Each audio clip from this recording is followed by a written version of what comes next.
rendez-vous d'Alfred Hitchcock raconté par Serge Sauvion. Aujourd'hui, un témoin digne de foi de Steven Basilic.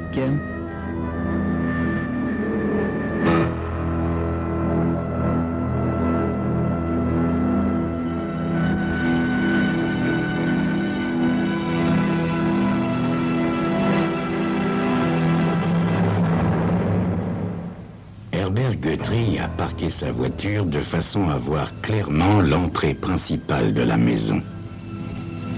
En cette matinée d'été, le thermomètre indique déjà au moins 29 degrés. Et Herbert commence à regretter d'avoir accepté ce job. Sa jambe gauche lui fait mal. Cette jambe gauche qui a stoppé une balle de 45 6 mois plus tôt, quand il appartenait encore à la police. Conway, son nouveau patron, était allé le voir à l'hôpital et lui avait dit « J'ai appris que la police vous a accordé une pension d'invalidité. Vous avez 35 ans, Herbert, et toutes les qualifications nécessaires pour faire un bon détective. Venez travailler dans mon agence. » On ne devient pas flic. On l'est ou on ne l'est pas. Herbert Guthrie ne voyait pas ce qu'il pourrait faire d'autre. Aussi est-il allé trouver Conway à sa sortie de l'hôpital. À ce souvenir, ses lèvres se pincent. Conway n'a certainement pas besoin d'un bon détective plein d'expérience pour un boulot comme celui-ci. Le client est un certain Harvey Jensen, vous connaissez? Avait demandé Conway. Bah plutôt, hein. C'est le chirurgien qui a sauvé ma jambe alors que tous les autres voulaient amputer. Je lui dois beaucoup, Conway. De quoi s'agit-il? C'est sa femme. Il veut que nous la prenions en filature. Ah, ça m'embête beaucoup, ça. Mettez vos scrupules de côté, mon vieux. Je suis à court de personnel en ce moment. J'apprécierais que vous me rendiez ce service. Voilà, tenez, la photo de sa femme. Elle s'appelle Jennifer. Si elle sort pendant la journée, vous la suivez partout. Alors qu'Herbert se demande si Jennifer est aussi jolie en réalité qu'elle l'est sur la photo, un luxueux cabriolet sort de la propriété et s'engage sur la chaussée. Reconnaissant Jennifer Jensen, il embraye et la suit à distance. De lourds nuages plombés s'amoncellent à l'ouest, annonçant l'orage habituel des après-midi d'été californiens. Herbert la suit en laissant juste quelques véhicules entre eux afin de passer inaperçus. Au bout de quelques kilomètres, Jennifer emprunte la voie rapide qui mène en ville. Elle roule à la limite de la vitesse autorisée lorsqu'elle emprunte sans avertissement une rampe de sortie prenant presque Herbert de court. Il la rattrape de justesse et la suit dans un parking. Quand elle sort de son cabriolet, il remarque ses longues jambes modelées par la jupe étroite, son allure fière, son éclatante chevelure noire. Elle est sacrément plus belle en réalité, pense Herbert en quittant sa voiture à son tour. La filature le conduit jusqu'à un hôtel de second ordre, très peu assorti à cette conductrice de voiture de luxe. Alors qu'il pénètre dans le hall, elle le prend à nouveau de court en pénétrant dans un ascenseur dont les portes se ferment immédiatement. Herbert se dirige vers le portier. S'il vous plaît, une jeune femme brune avec une robe jaune vive vient de prendre l'ascenseur. Vous l'avez remarqué? Je ne fais pas attention aux gens qui passent, monsieur. En plus, je n'ai pas bonne mémoire.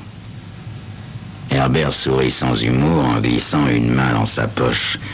Il en tire un rouleau de billets, en détache un de 20 $. Drôle de chose que les chiffres, hein? J'ai découvert que certains peuvent rafraîchir les mémoires. En effet, dit le portier. En parlant de chiffres, il m'en revient un à l'esprit. 611. Chambre 611, occupée par un certain Sanders. Voilà qui est bien, mon ami. Et il ressemble à quoi, votre 611? Oh, un beau 611 d'une trentaine d'années qu'on rencontre fréquemment à Hollywood, en compagnie de dames âgées et fortunées, si vous voyez ce que je veux dire. Ouais, je vois. rencontre régulièrement ce Sanders? Elle vient ici 2 ou 3 fois par semaine et il reste environ 1 heure. Je vois. Merci, dit Herbert en allant s'asseoir dans un des fauteuils du hall d'où il peut surveiller l'ascenseur. Sa jambe gauche recommence à l'élancer. Il est d'une humeur massacrante. Il se demande comment une femme comme Jennifer Johnson, qui fréquente la meilleure société, peut se fourrer dans les pattes d'un gigolo de bas étage. D'autre part, ses élancements à sa jambe gauche lui rappellent le mari de Jennifer, ce chirurgien qui l'a sauvé d'un handicap profond et auquel il devra apprendre bientôt la douloureuse vérité sur le comportement de son épouse. Il se redresse soudain. Jennifer, le visage bouleversé, sort de l'ascenseur et quitte l'hôtel en courant. Une querelle d'amoureux? Contente-toi de la suivre, t'es payé pour ça, se dit-il. La façon de conduire de Jennifer est nettement moins souple qu'elle allait, à tel point qu'elle laisse maintenant dans son sillage un tumulte de coups de frein stridents, d'avertisseurs indignés et de malédictions. Herbert a toutes les peines du monde à ne pas la perdre de vue. Elle se ferait un chemin sur l'autoroute dans une zone de brume grise et sale sous un ciel d'encre. C'est alors que l'orage éclate. Des rafales de pluie balayées en tous sens par des tornades donnent à Herbert la sensation de conduire à travers un rideau ondulant. Automatiquement, la circulation ralentit, la visibilité étant à peu près nulle. Il manque de perdre Jennifer qui continue à son train d'enfer sur la voie de dépassement, son cabriolet fendant l'eau tel un hors-bord. Herbert secoue la tête. Cette façon de conduire cherche l'accident. Accident qui se produit sans tarder. Pour éviter une voiture qui lui a coupé la route, un 30 tonnes freine brutalement, dérape entre les pistes, empêchant Jennifer de passer. Herbert doit lutter ferme pour conserver le contrôle de sa propre voiture et quitte le cabriolet des yeux. Lorsqu'il le regarde de nouveau, il ne peut réprimer un frisson d'horreur. À peine retenu par une clôture métallique, le cabriolet domine un vide de 30 mètres surmontant une voie ferrée. Les roues arrière patinent désespérément sur le sol boueux. À la moindre secousse, c'est la catastrophe. Herbert court en boitillant jusqu'au camion, en travers de la chaussée, ouvre la portière et indique le cabriolet au chauffeur. « J'ai une chaîne dans mon coffre, il faut agir vite !» L'autre, interrompant son concert de jurons, saisit le topo immédiatement, amorce une marche arrière, tandis qu'Herbert sort sa chaîne et va la fixer délicatement à la voiture de Jennifer. Quelques très longues minutes plus tard, Herbert ouvre la portière du cabriolet. Il s'attend à tout, sauf à trouver Jennifer calme et souriante. « Ça va, madame ? Dites-moi, l'accident ne semble pas vous avoir ému. Je n'ai pas grand-chose à perdre. Votre vie, quand même. Pour ce qu'elle vaut. Merci quand même, monsieur. Monsieur ? Herbert Guthrie, fait-il en tendant la main. Si je peux vous être utile, madame, voulez-vous que je vous reconduise chez vous ? Elle hausse les épaules, l'air de dire « au point où j'en suis », et lui tend la main. À peine l'a-t-il effleurée qu'elle la retire en gémissant. « Je crois m'être foulé le poignet », dit-elle avec un petit sourire d'excuse. « J'accepte votre offre, monsieur Guthrie. Reconduisez-moi à la maison. » Alors qu'Herbert fait semblant de suivre ses indications pour rentrer, il lui demande, l'air de rien, « Si je peux vous aider pour quoi que ce soit... » « Je ne pense pas que vous puissiez m'aider à quitter mon mari, monsieur Guthrie. C'est peut-être un grand chirurgien, mais comme homme, il ne vaut pas grand-chose. Mesquin, vindicatif, cruel. Curieux comme on peut se confier à de parfaits inconnus. Alors, rassurez-vous, madame, je suis un inconnu discret. Mais vous n'avez pas d'amis qui pourraient vous aider? Si. Un ami d'enfance qui m'a toujours désiré. Bon, ce n'est pas le parfait gentleman, mais au point où j'en suis,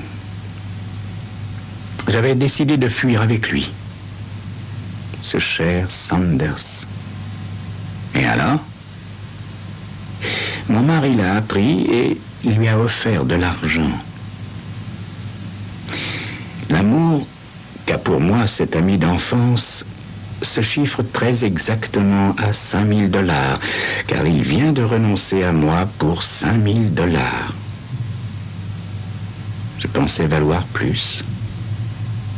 Sacré Sanders. Elle se met à sourire en se frottant le poignet. Herbert sent une sourde colère monter en lui, l'impression d'avoir été manipulé. Si Jensen est au courant de la liaison de sa femme, pourquoi l'avoir fait suivre? Ça n'a aucun sens. Il n'y a pas d'autre solution, madame? Demande-t-il. Oh, vous ne connaissez pas mon mari, monsieur Guthrie. Il faut tout simplement que je rentre pour l'affronter et ce ne sera pas plaisant. Il m'a menacé plus d'une fois de me tuer plutôt que de me laisser partir. Vous pourriez porter plainte, madame. Je ne veux pas de ce genre de publicité. Et puis, ça ne servirait à rien. Il nierait tout. Il peut être charmant et persuasif quand il le veut. Les lancements de sa jambe gauche rappellent à Herbert combien Jensen avait été bon pour lui. Alors, à la colère se mêle le remords. Il garde le silence jusqu'à la propriété en face de laquelle il était garé ce matin même.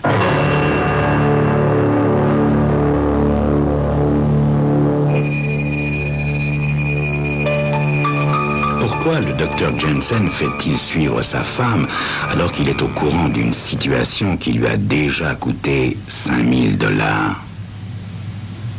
Le docteur Jensen cacherait-il un docteur Jekyll? Vous le saurez dans quelques instants.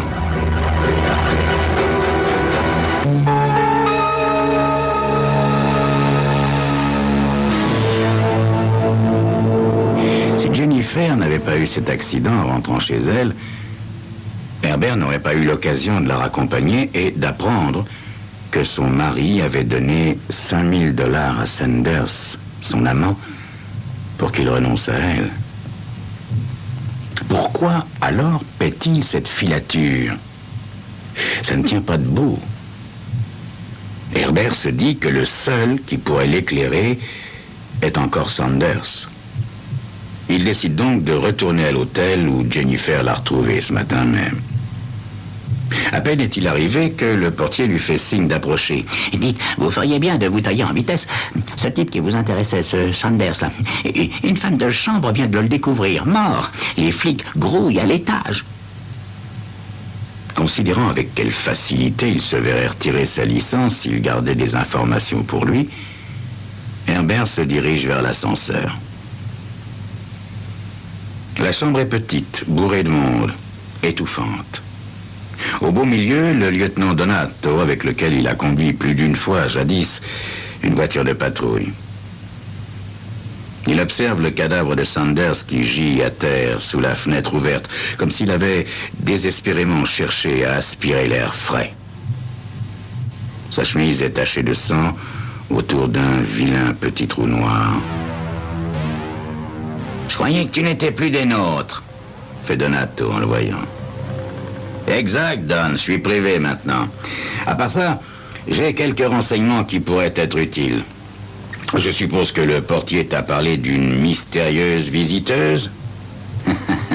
Sacré Herbert, toujours une longueur d'avance. Continue, mon garçon, ça m'intéresse. Herbert Guthrie raconte tout ce qu'il sait à Donato. Ainsi, le mari aurait donné $5 000 à ce pauvre Sanders pour qu'il cesse de voir sa femme. Dommage qu'on ait trouvé que $50 dans son portefeuille. Et l'arme de crime? Demandait Herbert.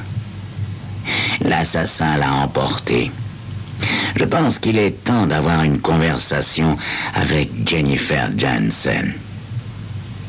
Je peux t'y conduire, lieutenant, je sais où elle habite. Ils sont à peine arrivés devant la maison de Stuck Rose qu'un coup de feu retentit à l'intérieur.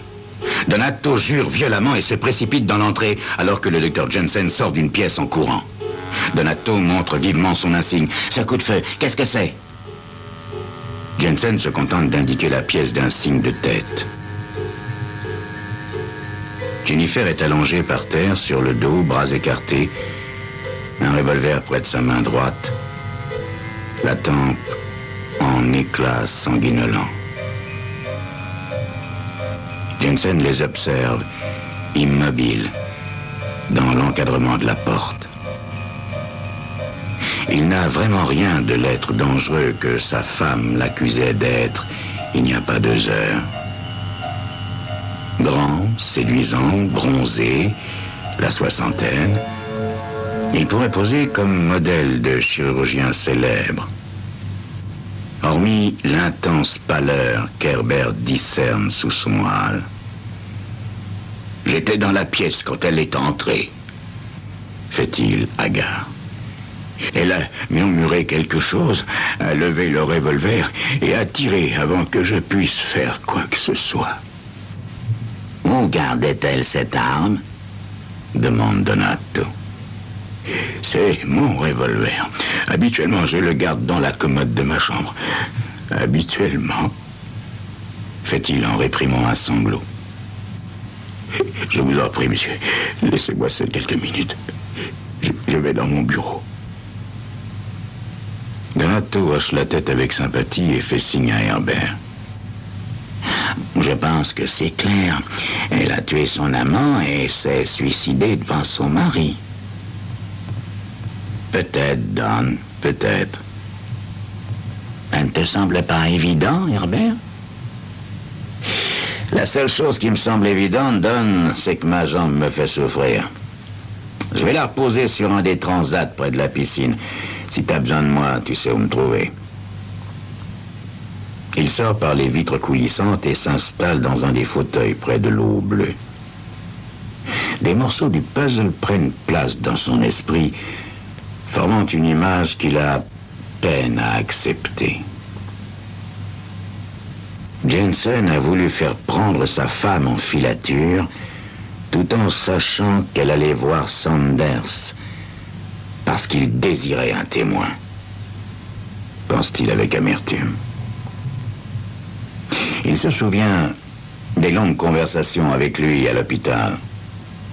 Il se voit en train de lui expliquer qu'une des armes les plus importantes de l'accusation, quel que soit le crime, est le témoin. Faut-il révéler cela à Donato, se demande-t-il. Je dois tellement à Jensen. Je lui dois une infinie reconnaissance pour son diagnostic sûr, sa décision obstinée de sauver ma jambe, sa persévérance, son habileté qui font que, sous peu, je marcherai comme tout le monde. Toutefois,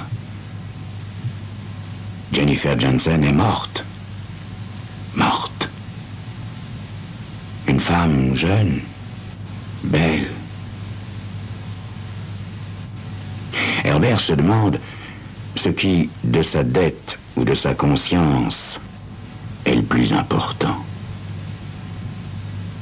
Mais, comme on dit, flic un jour, flic toujours. Il se lève et retourne sur le lieu du crime. Les photographes s'affairent autour de Jennifer. Il fait signe à Donato. Il faut que nous parlions à Jensen. Est-ce nécessaire tout de suite, Herbert? Oui, en tout cas avant qu'on enlève le corps. Herbert et Donato entrent dans le bureau. Jensen semble enfin s'étonner de la présence de Guthrie. Herbert, vous étiez là tout à l'heure, n'est-ce pas? Excusez-moi, j'étais tellement choqué. Alors, ils vous ont gardé dans la police. Comment va votre jambe? Elle marche, docteur. Fait Herbert en regrettant que le docteur ait abordé le sujet. Quant à la police, non, je n'y suis plus. Je travaille pour l'agence Conway. Vous savez, celle que vous avez chargée de faire suivre à votre femme. Ah, et c'est vous qui... Effectivement, docteur, c'est moi qu'on a chargé de cette mission. Hélas. Oui, ils auraient pu prendre quelqu'un d'autre. C'est ce que je leur ai dit, docteur. Ce matin même. Malheureusement, le reste du personnel était pris. J'ai été obligé d'accepter la mission. Croyez bien que je le regrette amèrement. Ce n'est pas votre faute, Herbert, si elle s'est suicidée. Elle ne s'est pas suicidée, docteur Jensen. Que voulez-vous dire? Une lueur menaçante traverse le regard du bon docteur Jensen. Votre épouse était droitière, n'est-ce pas, docteur? Oui. Pourquoi? Un peu de patience, j'y arrive. Ce matin, je l'ai prise en filature jusqu'à un hôtel où elle rencontrait un homme du nom de Sanders, qu'on vient de trouver mort. C'est elle qui l'a tué? Non, non. Non, docteur, elle n'a tué personne. Pas plus Sanders qu'elle-même. Vous ignorez sans doute qu'en rentrant chez vous, votre femme a eu un accident de la route. Jensen pâlit et le fixe d'un regard qu'Herbert a rencontré souvent dans sa carrière. Docteur, si vous preniez la peine d'examiner son poignet droit, vous constateriez très vite qu'il est foulé, bien trop foulé pour qu'elle ait pu porter l'arme à sa tempe. « Salaud! Après tout ce que j'ai fait pour vous !» crie Jensen en bondissant vers Herbert. Les policiers le maîtrisent immédiatement, heureusement. Heureusement, car il aurait été très capable d'un coup de pied de briser tout ce bon travail grâce auquel Herbert, sous peu, marchera comme vous et moi.